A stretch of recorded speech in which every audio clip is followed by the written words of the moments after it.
My entire life is a miracle, and so is yours. That I know for sure.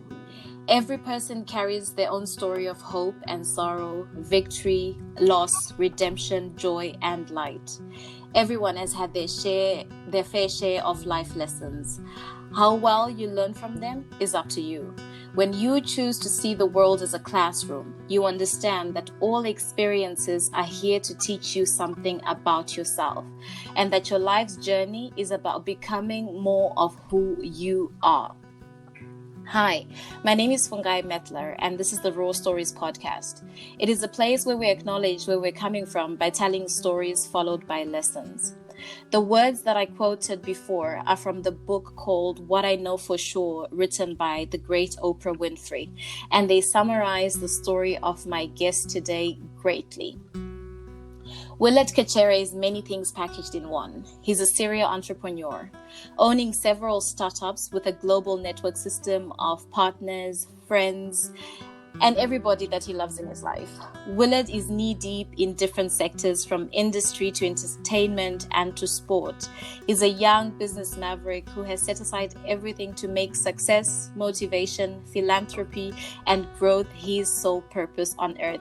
You can completely understand why I'm so excited to have Willard on the podcast today. Willard, welcome. It's a pleasure to be on the show. Thank you. Excellent. So just as we get started, I've said a couple of words about you and everything about sort of surrounding your story. Why don't you start in your own words and tell everybody that's listening today, who are you and what do you do? All right. So I am Willard Kachere. I'm a young Zimbabwean entrepreneur.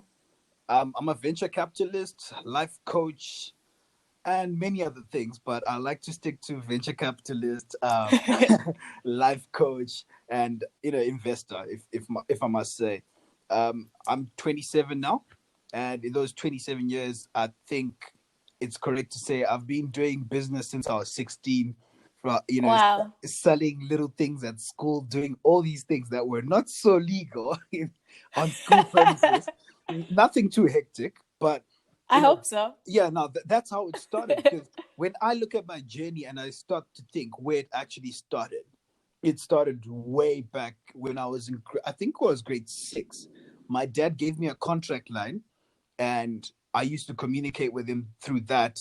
So when he needed something done and he was away, I used to be the decision maker, and I used to communicate things to my dad's workers. So in the end, it just gave me that drive to want to be a boss, if I should say. I didn't even know what the word entrepreneur was back then, but that's how it all started. So it started from there, and throughout, I just kept on getting more and more responsibilities, and I got the responsibility of taking care of my little brother, who was 4 years younger than me. So I was in grade 6, and my little brother was in grade 2, and it used to be just the two of us staying together, because mom was in a different city. Dad was always up and down between Kadoma and Kwekwe. It was just a lot. But through that, I feel like it molded my, just my well-being. It molded me as a person to becoming the entrepreneur that I am now. Just being able to take on responsibility head on. And fast forward a couple of years down the line, we've got a couple of startups, many partnerships, good friends, and we get to be invited on a show like this. So, hey. You're doing well. We're trying. That's excellent. That's very interesting detail about you having to take responsibility for your siblings and how that molded, for your young brother, you said, and how that molded you into the person that you're. I think taking on responsibility from a young age is definitely something that's important, and it always depends on to what extent and everything around that. So, okay, going back to your full story, how did you finally get here? How did this start with the startup work that you're doing? I know you moved from Australia back to Zim at some point, but how did that whole thing come up? What happened and how did you get here? Okay, so first, I can't go anywhere without acknowledging Luke 1, verse 37. It simply says, "For with God, nothing will be impossible." That's the one thing my mother has always taught me from a young age. So, I go to Ford in Faith. Some of the people may know it as Zayoja, and we fast every, the first 10 days of the year, we fast. So from a very young age, from I think maybe the age of two, three, not three, I think 3, 4, we started fasting, and it was always, you guys need to fast because when you fast, things happen. That's how we were taught this. And as I was growing up, I just learned to believe, and things did actually start happening. So how did I end up here? It was actually a mission to go to Australia because I think my visa was one of the very few visas to take only two days to come out. Wow. 2 days. It was because we prayed. We prayed. I was already late for school. Just before I went to Australia, my mom's business partner kind of just, took everything. She just took all the money for my fees and all the money in the company, and that person went MIA. So No, seriously. yeah. Wow. So now we had no fees money. We couldn't tell my dad that we had invested the money in the business. The business was doing so well. And at this point, all it was going to be easier for me to go to Australia. I'd have more money and everything, but that money was gone. So all of a sudden, I had to sell my car. We had to sell most of the stuff we had because we couldn't tell dad that, the money was stolen. So we Yeah, did tough. that. School had already started. School was 2 weeks in. I needed to be in Australia ASAP. And my mom said to me, we are praying for this visa to come out within less than a week. And boom, 2 days, that visa was out. I was off to Australia, got there, got started. So many hurdles in Australia. Things got tougher in Zimbabwe. Dad couldn't send money. I had siblings all over the world. My sister was in the UK. It was a whole mess. But through it all, we kept on praying hard. I then got to meet a couple of people in Australia who introduced me to different things. I started doing network marketing. Was actually my biggest growth stage because I got to learn that freedom, financial freedom, is actually something that most people chase. Yes, you've got the doctors, you got the engineers, you got the lawyers. They are super rich, but one thing is, half of them, or not even half of them, most of them are not free. So I got into that. I then learned, what? I need to be an entrepreneur. I need to own my time. So that's how it started. I started trying to own my time, open up my first company. That one was Quick Edge. Quick story. When it comes to Quick Edge, what Quick Edge actually means is I realized that I am someone who lives on the edge. The thrill of being under pressure is what drives me to do everything that I do. So I could wake up and I have a ridiculous goal, and people think it's unattainable at this point. I'll wake up early, but at the end of the day, I would have achieved that goal. It's so stressful. It just, it's a handful, but that is what I thrive on. That is really me. So, but every time, it may seem like throughout the day things are not going so well, and in a matter of minutes, it just quickly happens that I'm now off the edge because I've already achieved what I needed to achieve for the day. So that was my first company. It's called Quick Edge Group. You've said so many things that I'd like to jump on, and I'm thinking, okay, how do I pick my battles here? What is the most to pursue now? You spoke about owning your time. How does that actually work out for you? Because I think many people, when they hear about serial entrepreneurs, when I hear about it, I know that there has to be some serious time management behind it. From being a multi-passionate, you sort of know you're pursuing many things at the same time. And from you were doing this while you were at school as well in Australia, right? So check this. Many people say I'm busy, right? Those two words, I'm busy, are probably the most annoying words now to me Oh, than yeah. anything. Why? Because before I started my first company, I was busy. Anyone tried to talk to me, look, I'm busy.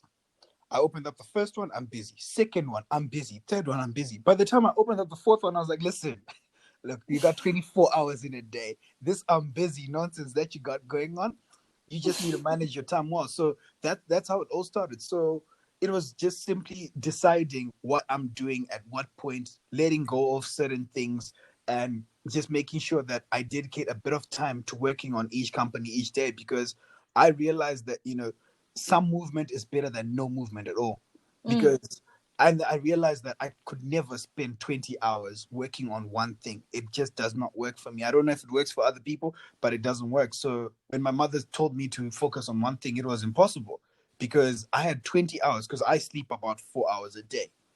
So Wow, really? yeah, I sleep about 4 hours a day. That's from Monday to Saturday, and then Sunday I go to church, and then I just kind of have family time, and then I crash, and then Mm. it's just kind of recharge for the week, and then boom, at midnight into like Sunday into Monday, when markets open, I'm back at it again because I'm also a forex trader.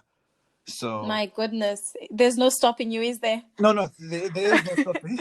There is no stopping until we get to the top. But the question is, where is the top? Because each Where is time the top? How do you determine, right? What is your ultimate goal? you can't, you can't, because for me it's all about legacy. My mentor said to me, legacy means let every generation after celebrate you. So I need to make sure that whatever I do, that legacy is set. So every time I achieve something, there's never a point where I'm like, you know what, I'm there. Because for me it's like, okay, so what's next? Because I'm not there yet. It's always like that. But anyway, just to backtrack, because you did ask about owning your time. Yeah. So owning your time as an entrepreneur does not mean that you're going to make, yeah, in due time you make a lot of money and you get to do whatever you want. But then for me it was more of determining when I wanted to do something without having a boss screaming down my, just screaming down my ear, like, do this, do that. I wanted to own everything. I wanted to own my time. I wanted to just own my decisions. I needed to be able to wake up and feel like, you know what, today I'm not going to work. I'm not doing anything. I just want to be, laid back. So that was me. That's how I understood the whole owning your time. But before you own your time, you have to put in the work. At that point, that entrepreneurship, that journey owns your time, because you don't work 9 to 5 anymore. You work 9 to 9, or you work, Mm. midnight to midnight, whatever it is Yeah. you do. So, that's kind of how I understood it. So in due time, you do end up owning your time, but you got to put in the time in the journey first before you can actually own your time and do whatever you like. So yeah. There's loads. I think there's I read something about you being a fitness trainer as well, or being a fitness freak of some sort. All right. And I was also checking on your website, and I saw that you've read Robin Sharma, The 5 a.m. Club. That Yeah. is for me my go-to life book, the absolute best book I've ever read, and the one that changed my life. And one of the taglines there is "Own your morning, elevate your life." How do you fit in taking care of your mental health, your physical health, into everything that you have going on? Because 4 to 5 startups plus your foundation plus everything else you have going on, how do you actually start your day, and how do you get your mindset in the right space? So the mindset, I'm going to tell everyone this: motivation only lasts 72 hours, 72 hours, and that's it. So you notice we'll go to seminars, and let's say a guy like Vusi Tembekwayo will come out and be like, yo guys, you encourage us and everything, and we're psyched, we're ready after that. But if Mm. we don't take action within 72 hours of hearing what he said, then it's done. You're not going to do anything. So I learned this as I was doing network marketing, which is how I actually got into fitness, because I got involved in Herbalife. I was so Okay. small. I was so small back then. I always used to wonder, like, am I ever going to grow? And I never used to go to the gym. So I started going to the gym. I started taking Herbalife, and I joined Herbalife also to do the business side of things. So I just ended up, being fit and everything. I actually had the abs and everything, which was really fascinating for me back then. But yeah. Congrats. But yeah, so that's how I got involved in the whole fitness thing. But whilst you're doing all that, the mental stamina part, that was the most important thing, because when I wake up, get down on my knees, I pray, I read a couple of I read a couple of chapters of the Bible. I haven't been really good at that lately, because I'm just up and go these days. I'm just up and go. I Mm. do pray, but then reading the Bible has become a little bit of an issue, which is a bad You'll thing. get back there. Yeah, I'll get back there. But so when I'm driving, I've got audio, like I've got Audible, so I've got audiobooks that I listen to. So as I'm driving, I'm listening to that in the morning, or even when I'm getting ready, I'm listening to, just motivational stuff every single day. So I don't even wait for the 72 hours to lapse, because every single day I'm renewing my mind. I'm learning something new. So I read a couple of chapters of from a good book, or I listen to a couple of chapters from a good book, and my mind is now growing. So every single day. So I was telling someone that, you know what, I feel like I grow by 1% every day. So in a year, I've grown 365%. That's why I can never be friends or close to someone who isn't on the same wavelength as me in terms of growth. Because by the time, you leave me for 1 week, I've already You're in a grown, different space. I'm Yeah. already in a different space. So I've just always kept myself going with that. Always read a good book, listen, learn something new every single day. As Oprah said, when you see the world as a classroom, that's why I said that is the most profound thing I've heard, and it's a good pick for a quote, especially That's regarding amazing. this, because that's exactly how I view the world. I don't care how old you are. I don't care how young you are. I'm going to learn. I learned so much from my juniors in school. Now they still come to me and call me sir, because they recognize that when they wanted to put a point across and other seniors wouldn't listen to them, I listened to them. It was always like that. And so, yeah, that's just how I keep myself going. It's fantastic. And to lead is to inspire, right? That's what True, it's true. about. So it's not always about a title. Listen, you have such a solid mindset. And the things that you say are absolutely mind blowing. At 27, you've got so much figured out. There must be some defining moments that have made you who you are. I'm curious to get into those. Do you have a specific memory or a hurdle that you needed to jump over? And how did it define the person that you are today? Ooh, there are like so many. So many. I think for me, the most defining moments had to be, when God proves himself time and time again. I think those are the moments that had me, thinking, you know what, I need to keep going and I can do anything, because everything, I'm a person. Okay, I always tell people this: when I come through to destroy and take over. Mm. Destroy in a nice way, by the way. So Yeah, when we I like say that kind of destroy. so yeah, so by destroy I mean, if there's competition, then watch out, because I will not stop until I am the best at whatever I'm doing. So I think through that, I think those the defining moments were when it seemed like it wasn't going to happen, and then I got down on my knees and I prayed, and I was like, God, this needs to happen. Give And us an God, example of something like that. okay, you know what? Let me start with a mild one, a very mild one. So back in high school, it looked like I was on track to being head boy for Midlands Christian College, right? And then so when I finished my O levels, I didn't go back to MCC. I actually didn't. And for me, I always felt like I was a leader, right? So I skipped the whole of lower six. So lower six is when they do select the prefects, the head boy, and everything. So I actually went for speech day. One of my friends was, appointed head boy and everything. I was like, yeah, yeah.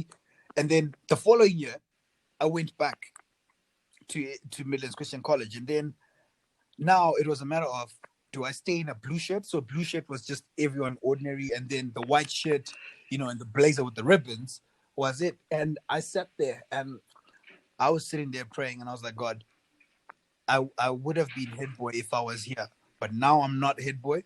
Surely I can be a prefect. It had never been done. Applications were closed. The steward, well, we call them stewards, but the prefect's body was chosen already, and I applied. I went there and I applied to be a prefect. Everyone was like, "What are you Crazy. doing?" What? Everyone's like, "What are you doing? Like, you never become a prefect? What?" And funny enough, I became the head of discipline. Amazing. That's amazing. So Everyone's just just like, "What?"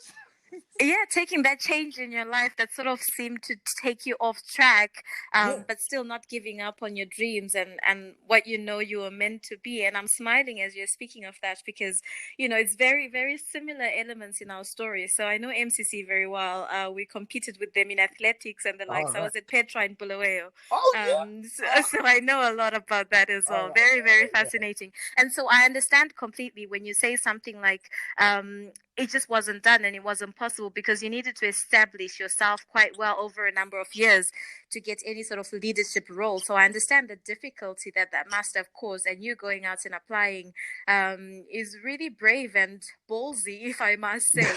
And just as you were saying that, I'm thinking back and looping back to your quote on legacy, right? For me, that's legacy. When you step out of a space for a certain amount of time and you come back and the role you play and the person that you are is still acknowledged all the same, it's because you've established not one particular event, but you've established a legacy of yourself. And it seems that your life has been a series of setting yourself up in this way. Yeah, I mean, it's always about being very intentional about what you want. When you know what you want, trust me, I now believe, all those motivational speakers when they say, if you want something, go for it, go and get it. It's literally going to get it. Because everyone asked me how I became a prefect, all I said to them was, listen, I don't know how you guys did not notice, but there was no head of discipline for boys. That's one of the most important things in a school. You need someone to control the boys. The boys are the most notorious people in the school. So yeah, I just applied and they gave it to me, because when I went into the headmaster's office and I told him what I was about to do, he said, you see, this is what I'm looking for. I'm looking for people who bring solutions, not trouble, to the table. And that was it. At that point, I knew, hey, it was done. But even like, and for me, it's always been another defining moment is I'm never afraid to start over. I know there's this one quote. I really love this quote. It goes something like, if a dream was to fall and break into 1,000 pieces, don't be afraid to pick up one piece and start again. Yikes, that's strong. It's always been my life's goal. If something does not work out, I'll pick it up and I'll find a way to do it better. When I went to Australia, initially I was studying cyber forensics. Funny enough, I was studying cyber forensics, information security and management. I loved it. I loved computers and everything. So as much as I loved computers, I didn't want to spend the rest of my life working behind a computer. So what ended up happening was I switched from studying cyber forensics to international business and marketing. But everybody was just like, what are you doing? Oh, you've already gone halfway through. Why are you quitting now? And I was like, guys, this is not what I want to do. So, it was a bit delayed, but also I wasn't denied. So it's something I really learned. So from there, and funny enough, how did I end up in Zimbabwe? Everyone always asks me this. The one day I'm talking to my friend, he says to me, bro, I need you to fly over to China. And, we've got a business meeting here. So he's like my friend and business partner. I'm like, okay, cool. So I fly down to China and I get there and he downplayed it so bad. I didn't even know we were about to meet the CEO of People Electric. People Electric is a company that started in China. It's been running for about 30 years now. And it has a valuation of $36 billion. And the way he downplayed it was as if, it was a small startup or something. And these guys were wanting to partner with us, with my friend and I, to come and expand the company in Africa. So whilst we're sitting there, I've seen what they do. I love what they do. They're into solar energy. They're actually into electricals, all that kind of stuff. Solar energy is a big thing right now. So I was like, you know what? Great. Because in Australia, I really wasn't, Australia is a really tough environment to run businesses. It's different from home. Home is a little bit more informal, but Australia, like, they have strict laws. So, there's so many barriers to entry, unlike back home. So these guys asked me, so when do you think you can be in Zimbabwe to start this project? I said to them, give me 3 months. And they said to my friend in Chinese, your business partner is not serious. And then my friend said it to me. He was like, hey, they think you're not serious. I was like, okay, I'll show you what serious is. I flew back from China. 2 days later. 2 days. I was in 2 days. I flew back from China, got to Perth. 2 days later, I was in Zimbabwe. That was that. I left a whole lot of my stuff in Australia. I just packed up what I thought I needed. I came back. I hit them on the phone. I hit them up. I was like, yo, I'm ready. I'm not in Zimbabwe. They didn't believe to me. Come they and see. flew from China to Zimbabwe to make sure I was here. Yeah. So that was the beginning of a great partnership. And when I look at it now, I've always made more money in Zimbabwe than I did Which when is I was in something that Australia goes anyway. against everything we know and we believe in So at the moment, right? I mean, when you see how the economy stands. so now at this point, I started considering a whole lot of things like, oh, so should I have stayed in Australia paying $300, $400 rent per week? Or do I then stay in Zimbabwe and pay $500 rent per month? And trust me, I am the happiest I have been. As a parent looking at the situation, my mom didn't understand this whole entrepreneurship stuff like she didn't. My mom was go to school, get a good job, you're in a foreign country, you're gonna get good money there, get a mortgage, get married or whatever, have kids, That's I the want plan. grandchildren and that's it, you're good. Yeah, that was the plan. For me, it was different. So only when I came back here, she saw how happy I was. She saw what I was doing and everything, and it was crazy because now, even when it came to like paying fees for helping to pay fees for my siblings, 1.5 years back, I'm loving it. Yes, the economy is bad. I will acknowledge that the economy is bad, and there's a whole lot going on.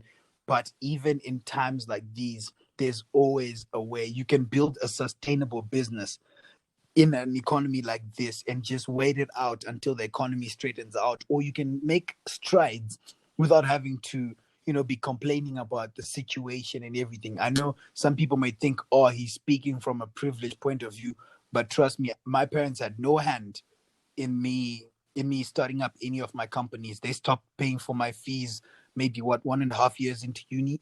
You So I worked for worked. it, and now here I you worked. are. I worked for it. Yeah, I've had enough. Like, look, I love noodles to date. I love noodles because I lived off noodles for a while.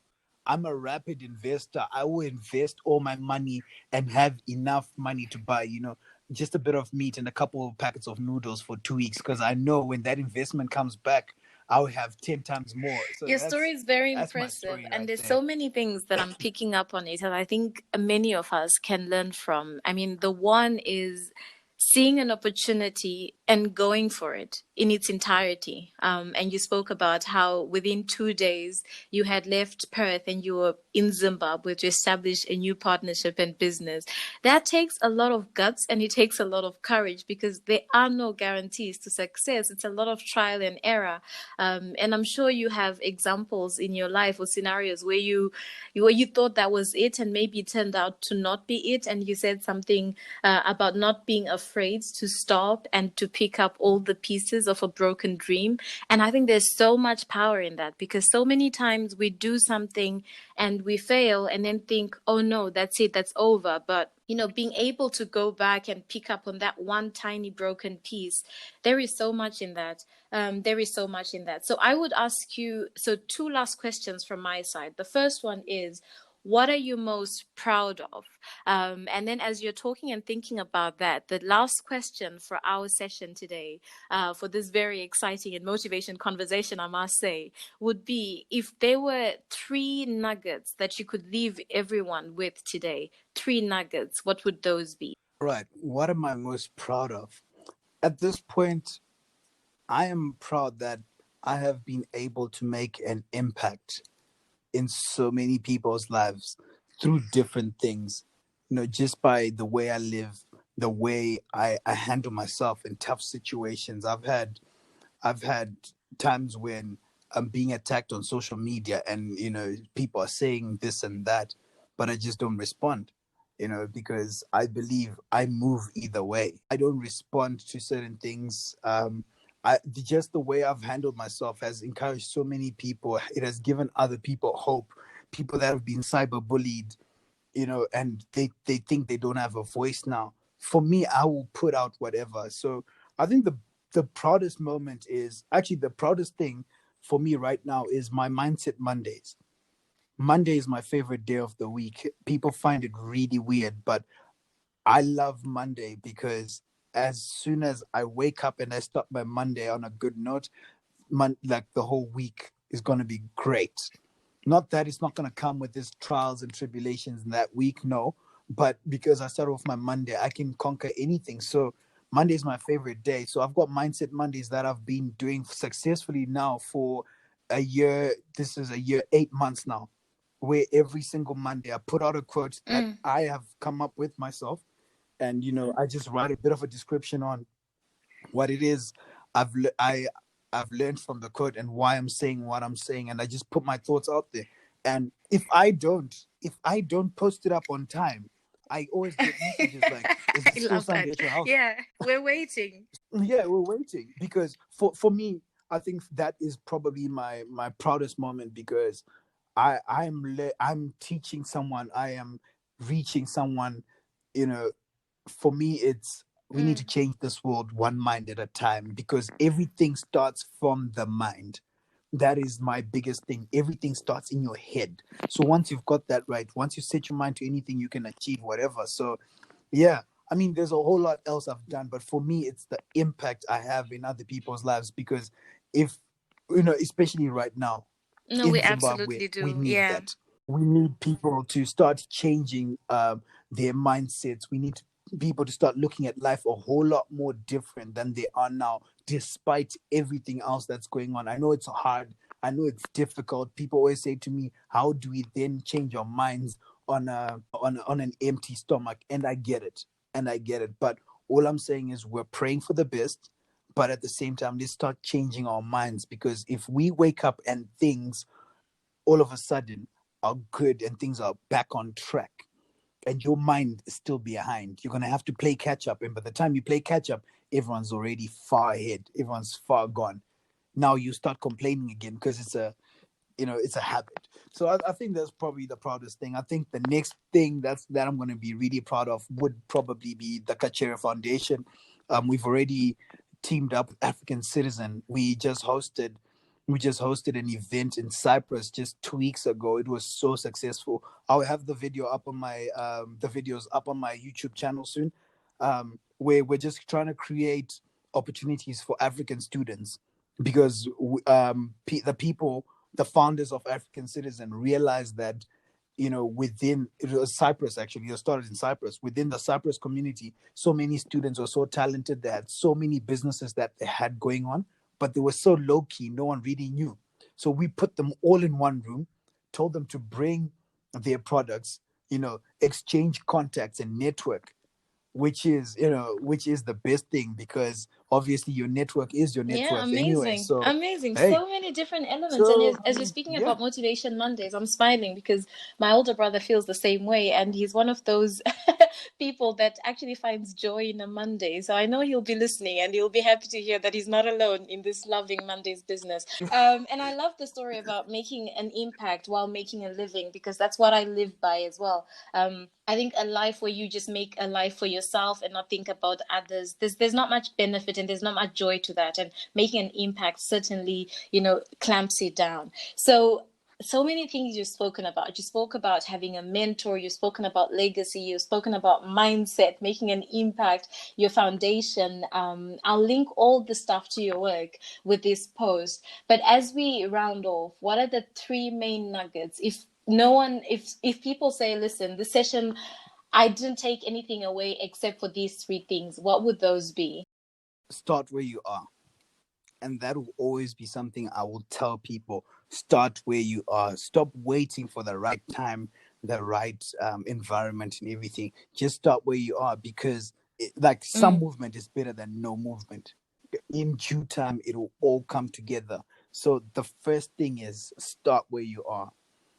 The second thing would probably be, eliminate negative energy. Eliminate anything that is negative out of your life whatsoever. I don't care how long you've been friends with someone. If their sole purpose every day is to bring down everything you say and not give you something better to do, or just be, just going against everything that you're doing, it doesn't matter. That is not your friend. Let that person go, because I feel like so many people hold on to friendships, they hold on to certain things that literally draw them back. So just eliminate negativity out of your life. Mm. Just focus on what you want, and positive vibes always, please. Positive vibes always, right? And the third thing Whew, what There's would be so the third many. thing? There's so much. I could go on. I could go on to 5, 10. But I think the third thing would I have to love be that. gratitude. Gratitude. Gratitude. Just be thankful. Be thankful for everything that you have. Be thankful for the people around you. Love everyone around you. Do it for you before you do it for anyone else. Do it for you, because I know for a fact some people will rush to do things for other people, and they think, oh yeah, this person, it'll make this person feel whatever. But if you start with yourself, just be thankful. Be thankful for who you are as a person. How far you've come. No, I love Appreciate that that so journey. much. Yeah. And that gratitude will go a long way, because trust me when I say this, you know um that gratitude is what will draw people back to you. Not many people are out not many people are out here appreciating others for what they've done. Even the smallest things, gratitude is a must. So Those are those are my excellent. biggest And, three on takeaways. that note, I end this, by expressing my gratitude to you. And, starting this podcast and the opportunity to have people like yourself coming through and telling your stories and your journeys, and so much motivation, so much energy.